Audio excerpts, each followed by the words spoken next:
¿qué tal? Buenas noches. Estamos en Contralínea, periodismo de investigación a través de netchannel.tv. Desde hace ya varios meses se ha puesto en tema la frontera que pretende construir el presidente de Estados Unidos, Donald Trump, en el norte del país, pero hay otro punto que quizá no se ha revisado tanto y es la migración que hay del llamado Triángulo Norte hacia el interior de la República Mexicana, y para eso está acompañándonos el periodista José Reyes de la revista Contralínea. Buenas noches. ¿Qué tal, Erika? Buenas noches, gracias por la invitación. Y bueno, son 450,000 personas las que llegan cada año aproximadamente al país, las que atraviesan y se enfrentan ante diversas situaciones, ¿no? Desde una falta de... no hay una política migratoria eficiente en el sistema mexicano, y se enfrentan también a bandas criminales, a falta de accesos, en fin. ¿Qué es lo que encontró usted en esta investigación?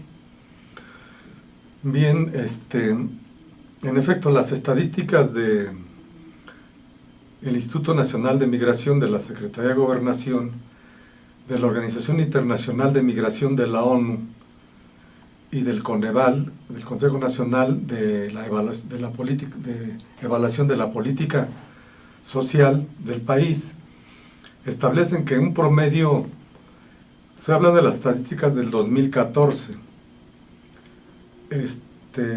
aproximadamente entre 450 y medio millón de centroamericanos del denominado Triángulo del Norte, conformado por los países de Guatemala, Honduras y El Salvador, además de otros que pueden ir más lejos, por supuesto, cruzan la frontera de México para ir a Estados Unidos. De esta, una porción de 80 y tantos mil se quedan en los 52 ingenios cañeros que hay en México, en 13 estados de la República. Esos vienen cada año, vienen a la zafra. De esto hablaremos quizás en otro programa. Del resto, todos intentan irse a Estados Unidos por cada vez caminos más escabrosos, más difíciles, más peligrosos, enfrentando una serie de obstáculos que van, como tú dices, desde la maña, desde el crimen organizado que los secuestra y pide rescate a sus familiares, los extorsiona, los utiliza para engrosar las filas de las distintas bandas criminales que hay en el país, etc.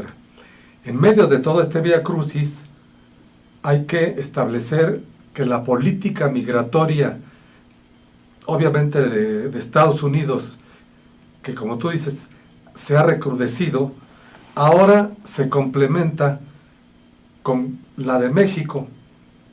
Digo, se complementa porque ya la habían echado a andar desde el 2013, cuando se funda el programa de la Frontera Sur, como una medida obligada por parte del gobierno mexicano, impuesta por la política entonces de Obama, que también Obama deportó, se sabe, a más migrantes en toda la historia de los presidentes de Estados Unidos. ¿Qué es lo que estaban previendo? Ellos estaban previendo, en efecto, que ya la migración era imposible de contener para Estados Unidos. ¿Por qué? Bueno, ahora se recrudece porque con la llegada de Donald Trump y su pensamiento retrógrada, derechista, pues, reaccionario, prácticamente fundamentalista, es más difícil todavía llegar a Estados Unidos. Frente a este fenómeno, México recrudece su programa de la Frontera Sur. Los argumentos de Estados Unidos para presionar a México, recordemos la iniciativa Mérida, que dejó varios millones de pesos a México, dizque para evitar que más migrantes centroamericanos e incluso mexicanos se pasaran al lado de Estados Unidos, en fin. ¿Qué es lo que sucede? El diagnóstico que hace Trump, con ese desprecio que tiene no solo por la humanidad, sino por distintos sectores que no son igual que a los estadounidenses que él representa, es decir, a los arios, a los blancos, a los anglosajones, es que toda esta franja, toda esta ola migratoria que viene de la frontera norte, estamos hablando de una frontera que es la más violenta del mundo, porque por ella, ¿por qué es la más violenta? Ah, bueno, porque por ahí pasa todo el narcotráfico que viene de Colombia, Perú, Bolivia, Venezuela, y que va a Estados Unidos, por distintas rutas. El tráfico de armas, el tráfico de migrantes, los caminos que utilizan todo el crimen organizado.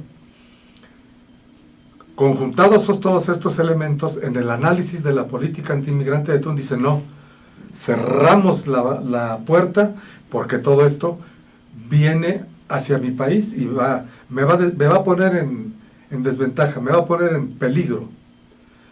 De tal manera que, de acuerdo con María Luisa Pastor Gómez, ella es la consejera técnica del Instituto de Investigaciones Estratégicas de España, un instituto bastante prestigioso que está muy relacionado con la Secretaría de Guerra de España, y hacen análisis de Latinoamérica más o menos muy interesantes, ¿no? Bastante interesantes, desde mi punto de vista. Bien, ella aborda el problema y dice, entre la frontera norte de Trump y la porosidad de la frontera norte de México, los migrantes están hechos prácticamente un emparedado.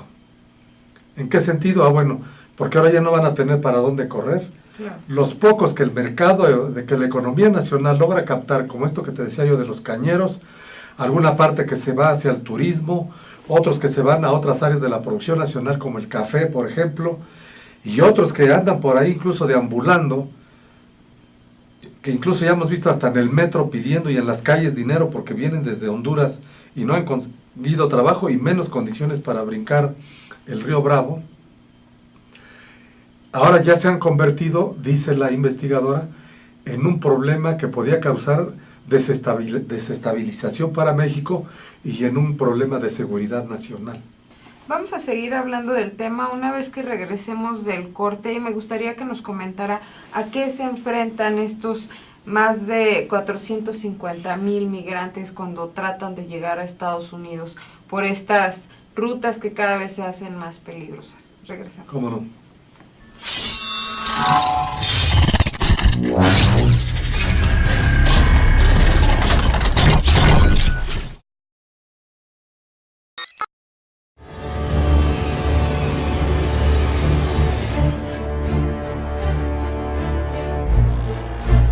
Gracias por seguir con nosotros en Contralínea, periodismo e investigación a través de netchannel.tv. Agradecemos sus comentarios a info@contralinea.com.mx.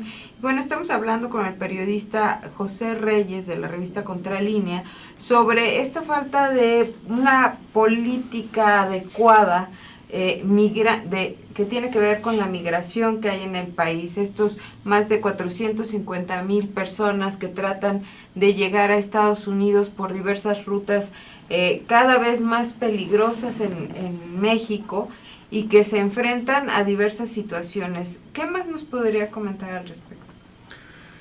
Sí, mira, en la lógica de Estados Unidos, en su percepción del futuro inmediato del desarrollo del capitalismo, en su fase superior, Lenin decía que era la fase imperialista y se quedó corto.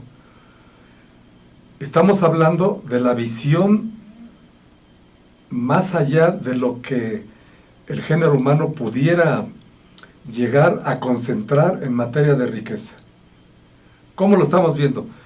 Imaginémonos tan solo que prácticamente desde la independencia de México, de los españoles, nuestro país ha sido dependiente de Estados Unidos, nada más cambió de potencia. Hasta la fecha, con el 85% de sus exportaciones. Pero eso también se acabó. Eso se acabó porque en la medida en que empezó a hacer las contradicciones internas del imperialismo norteamericano, empezaron es decir, sus fuerzas productivas empezaron a chocar con las relaciones de producción, y eso obligó a que, incluso determinó el triunfo de Donald Trump a la presidencia de Estados Unidos, y eso obligó a modificar las condiciones económicas. ¿Por qué? Ah, bueno, porque hay que recordar que el principal, la principal defensa, el principal enemigo que ve Estados Unidos es el terrorismo a nivel internacional. Y el terrorismo estaría vinculado ahora a la migración. ¿Por qué? Ah, bueno, pues porque los migrantes, lo ha dicho de viva voz el propio Donald Trump, son puros malvivientes, expresidiarios, gente de mala fama que solo va a contaminar a su país. Visto desde esa lógica, ¿cómo piensa Donald Trump? Dice, bueno, ya no queremos más gente de esa, ni queremos que vengan a usurpar los empleos que son para los americanos y que apenas alcanzan, etcétera, etcétera.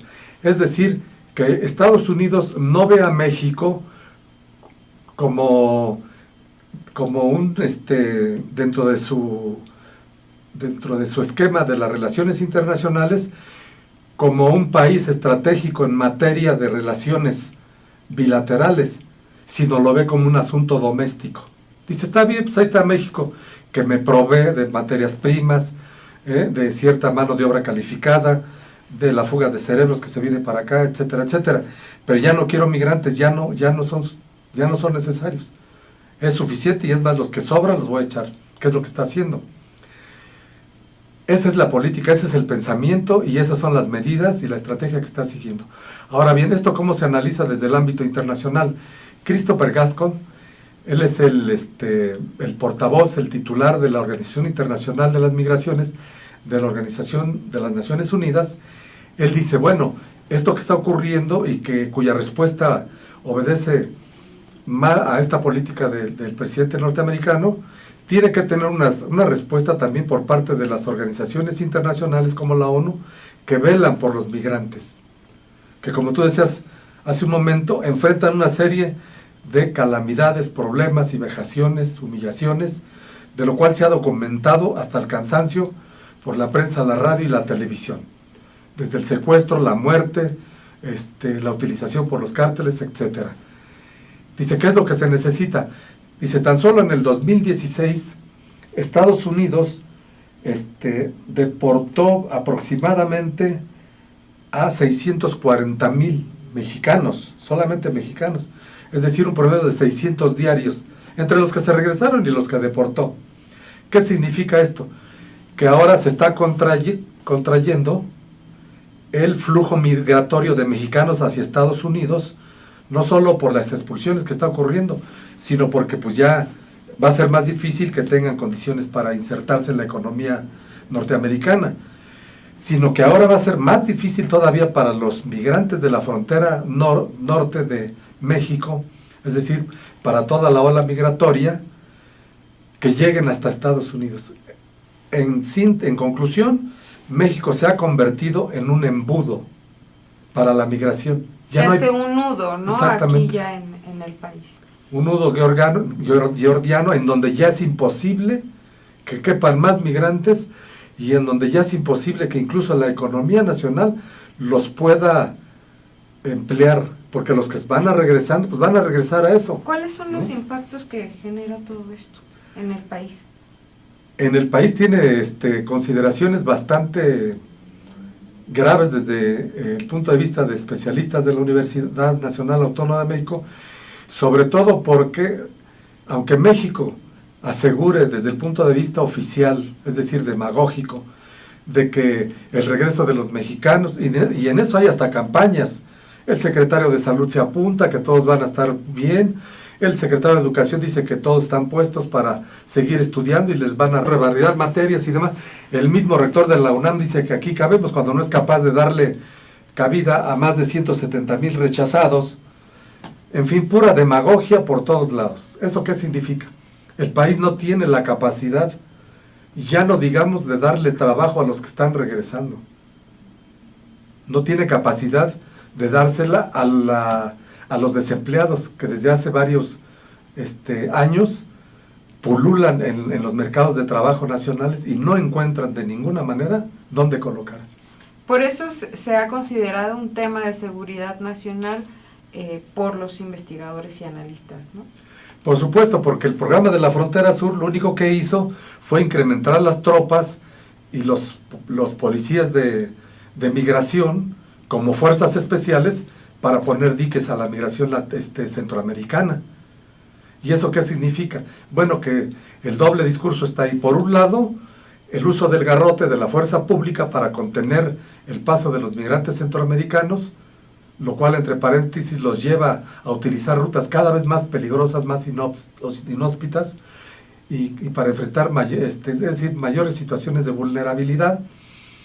Y por el otro, obedeciendo las instrucciones de Estados Unidos con políticas mediatizadoras de que todos tienen cabida en una economía nacional que todos sabemos está desmoronando con la puesta en práctica de las reformas estructurales. Vamos a hacer una pausa y regresamos para seguir hablando sobre México sin control en sus fronteras y esta problemática que se está generando por la falta de una política adecuada para el trato hacia los migrantes. Regresamos.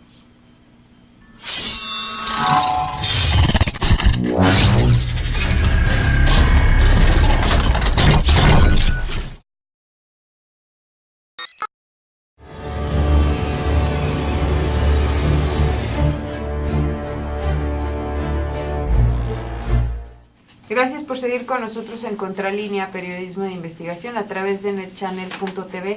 Agradecemos sus comentarios a info@contralinea.com.mx y estamos hablando con el periodista José Reyes sobre México sin control en sus fronteras y de estos más de 450,000 personas que atraviesan cada año por el país desde el llamado Triángulo Norte que conforma los países vecinos al sur de México y que están también en busca, como muchos connacionales, del llamado sueño americano. Pero bueno, ya nos comentaba, señor Reyes, de este embudo que se hace y de la falta de una política pública para atender a la migración que pues está tratando de insertarse o de buscar un mejor nivel de vida. En este último corte, ¿con qué le gustaría concluir? ¿Cuál sería el punto más importante que considera de esta investigación?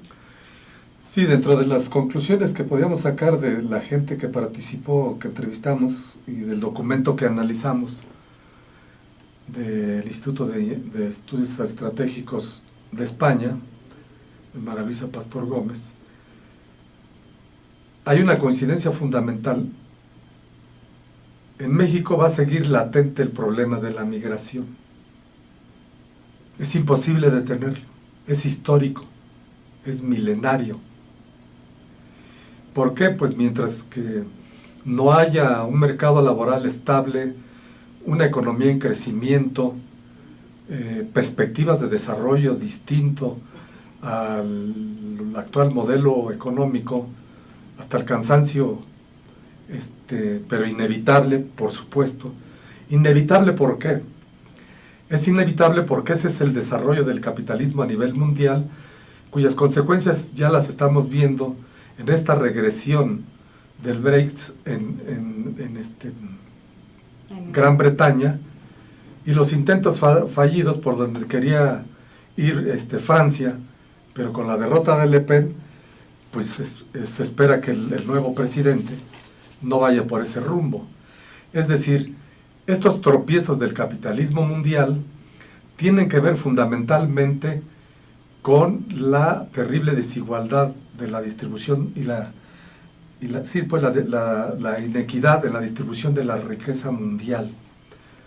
Y ese es un fenómeno natural que se da merced al desarrollo de las fuerzas productivas, de las relaciones de producción y de las fuerzas productivas.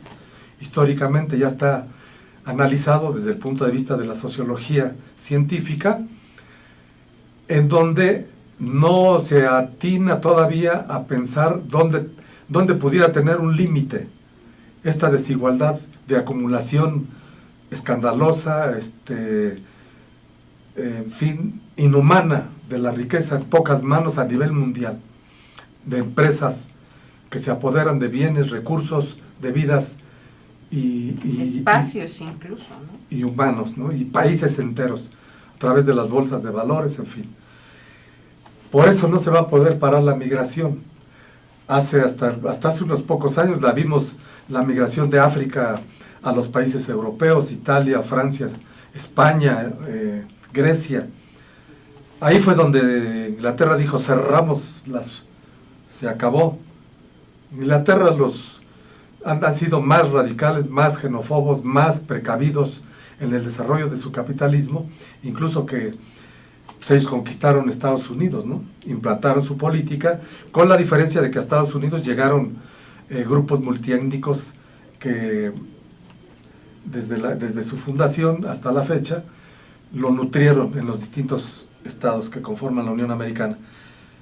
Va a seguir contra cualquier barrera, porque la gente va a seguir buscando dónde trabajar.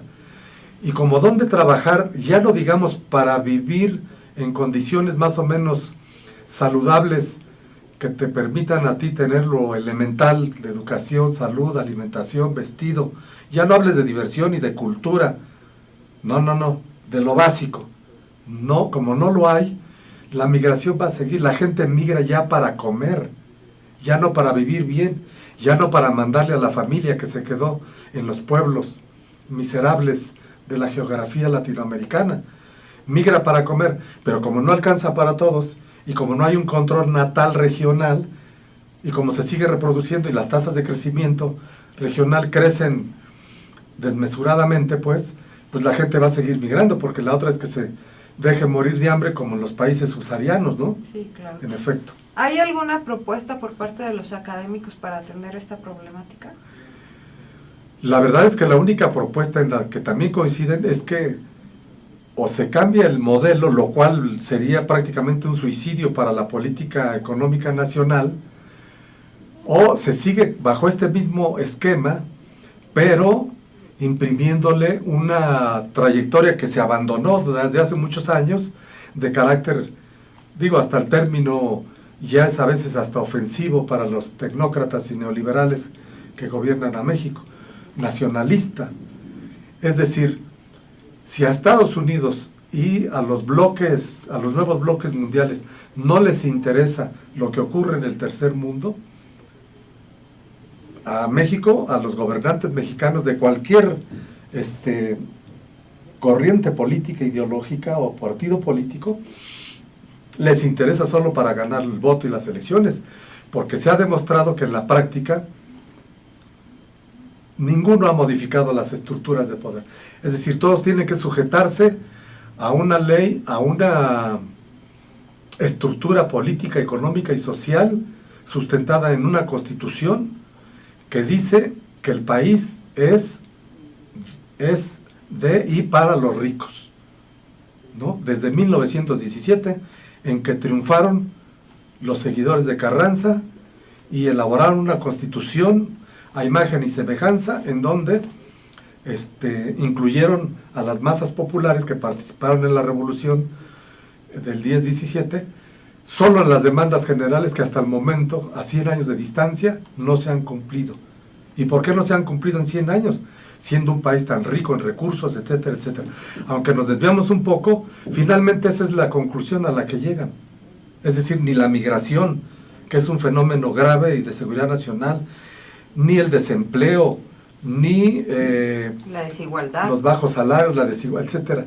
Ninguno de estos fenómenos pueden acabarse por decreto, ni pueden, porque son resultados, son consecuencia natural del modelo económico que los genera, que los engendra.